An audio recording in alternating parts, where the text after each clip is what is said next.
evening, everyone. We wanted to sit down we're actually filming in a different spot in the apartment now. There's better lighting in here. We were recording in our bedroom where our desk is. We have the camera on the desk, and we were sitting on the bed, and the lighting in there is terrible. So bad. So instead, we're recording in the den with our bookshelf of board games over here. All of our books are over on this side. There's much better lighting in here. Yeah, because this has like a big open sliding door, so a lot more light in here. So. Yeah. So, but we wanted to sit down today and talk about Frozen 2.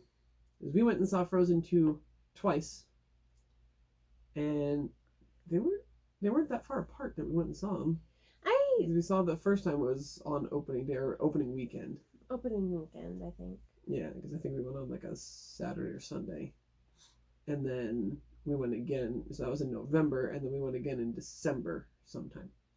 I don't remember exactly when, but we went and saw it twice. And so we wanted to sit down and kind of talk about what we think about Frozen 2. Just kind of, not necessarily a review of it, but just kind of talk about like some of the things that we liked about it. So, what did you like about it? I know you liked the first one. It's not your favorite movie, but you liked it. It's like far from my favorite movie. Yeah, I liked the first one. I didn't have as much exposure to Let It Go as you did, so I didn't necessarily mind. But, so, what do you think of what they did with this one? Did you like what they did with this one? Yes. Yep. Yes. I mean, I have some, like, issues with it, but I'm sure a lot of people do. But I don't think I have nearly as many issues as a lot of people have with it. Like, a lot of people really hated Frozen 2. I know that even some of the people that you work with were talking about how they really didn't like it. Yeah, like really did not like it. I thought it was good. I mean, I watched it twice, so obviously I liked it. Liked it. But I think my favorite part is the fact that they gave each character their own kind of storyline for the movie. Oh, yeah. And that was really nice. Like, it wasn't just about Elsa. Yeah. Not Elsa letting it go again. And I also like they made those kind of references about, like, how cringy some of the stuff in the first movie was. Those really, like, those little Easter eggs and those little, like, references, like, made the movie worth it, honestly. It is true. Like, at least they're acknowledging and admitting it. Yeah. So that was really, those are what I really liked about the movie. Yeah. I liked that. Yeah, I liked that each character had their own storyline. I really liked the music in this one. I thought the music was really well done. Yeah. I did like how they didn't have another Let It Go song. I mean, Into the Unknown is considered like the Let It Go of this one, but it's not really. Into the Unknown is a better song than Let It Go. Oh, yeah. Even though it's not my favorite song in this movie. Like, by a million miles, way better than Let It Go. Yeah. I don't think it shows, what's Elsa's name? Idina Menzel? Yes. Oh, I was like, Elsa, you just said. I don't think it shows her vocal range, and, like, it doesn't let her show off as much. Yeah. It really doesn't have as much to it. Yeah. But I kind of like it for that reason. Like, it doesn't make it so, like... It's less about Idina Menzel and more about Elsa. Yeah, exactly. Mm-hmm. That's, yeah. Yeah, I would agree with that. But I liked that, and you liked too, I guess, that Olaf was in it more. Yeah. Olaf's my favorite, though. Olaf is also Aiden's favorite. Oh, Aiden's obsessed with Olaf. He's obsessed with Olaf, so he might actually like Frozen 2 better than Frozen. Yeah. Because Olaf's actually in it more often. I'm really excited for it to come out on like Disney Plus or on Blu-ray, whichever one. I was gonna say it's probably gonna come out on Blu-ray before Disney Plus. We'll probably get it on Blu-ray anyway, regardless. Yeah, probably. So, yeah, I think you'll like that one a lot more. Yeah. So we both liked the music in this one, but what was your favorite song in this one? So I really like the song, the Samantha song, which is one that Olaf sings. Yes, which is When I'm Older. Yeah. And then, but I think my favorite is Some Things Never Change, which is like in the very beginning of the movie. Mm-hmm. I think that's my favorite. I think just like It's a good song. I really like that one. But I think it is a better song watching it with the movie than it is as a standalone song, which sounds really weird, but there's some goofy stuff that's going on during the song, like on screen. So. Like the song is good. Like you listen to it and it sounds like this really inspiring song, but if you watch it with the movie, it changes what she's saying and the meaning behind what she's saying. Yeah, because the meaning of the song is good. It's talking about is like some things never change. It's talking about how things are changing and you can't essentially like you can't stop them from changing, but there's she's talking all the time about how some things also stay the same, and she at one point she talks about how I don't remember the exact lyric, but she talks about the stone wall, which she, in the movie she never fall. Yeah, the stone walls never fall, and she's walking along this stone wall that's like just a couple of feet high or something like that, and as soon as she says like stone walls never fall, a part of the wall falls and crumbles over. Yeah. And it's things like that, and so it actually makes it pretty funny. But the idea of the song is actually like I think is really good. Like the message of the song, which is like things are going to change. Yes, but as long as you hold on to those to the people that you love and the small things that because there are some things that don't change, you know. And so I think the message of that one was really good. I also like it just because it foreshadows that whole movie. It does. And not necessarily the song itself, because if you listen to the song on like as a standalone, you don't get that foreshadow. But if you're watching it in the movie, you get the whole foreshadow of what's going to go on through the whole movie. Yeah. So Some Things Never Change was your favorite song? I think so. Yeah. Yeah. I already know what yours is. Yeah. Yes. Which one's mine? Lost in the Woods. Lost in the Woods.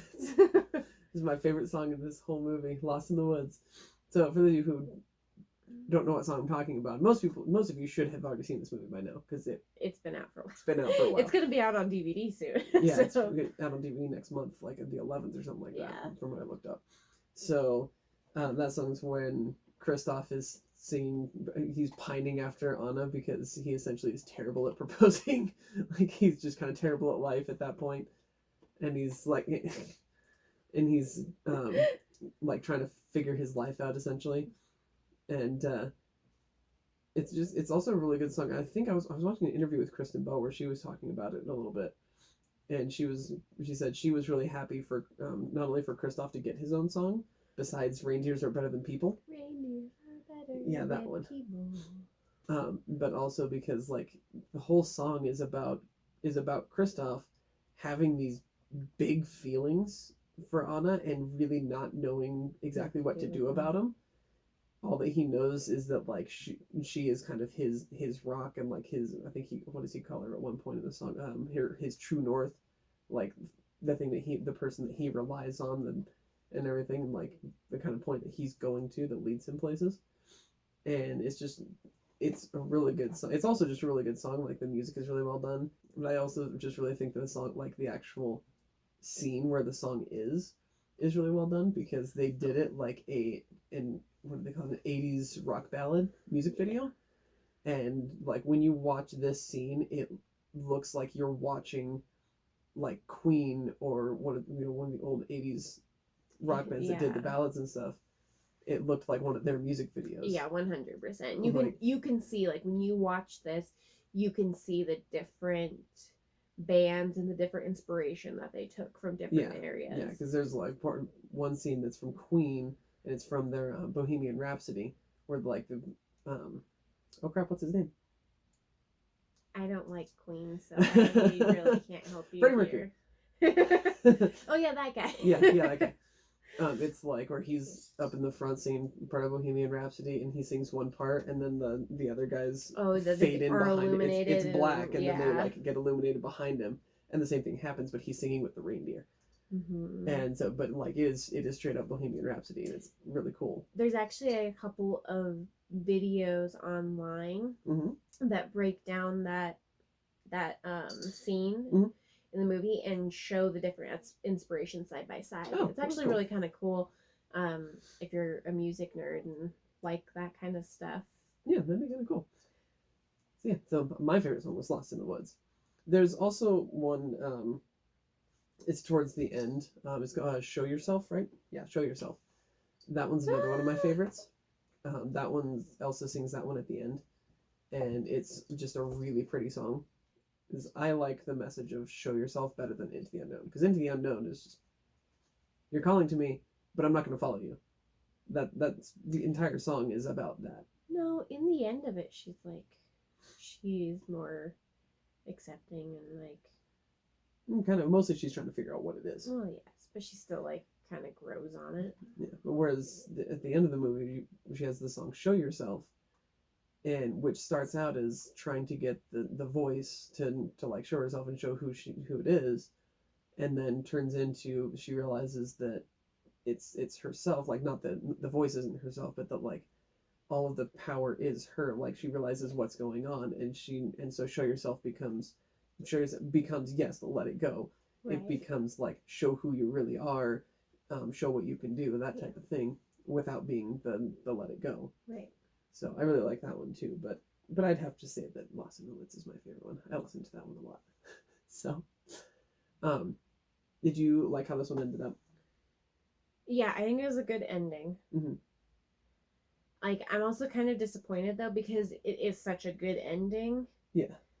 That I feel like it's kind of like me with Toy Story 3, like, mm-hmm. And then they came out with Toy Story 4. It's like, really? Yeah. The movie was over. Why did you have to do it? Like, you had a perfect ending. This does feel like a franchise ender. Like, they could just end here.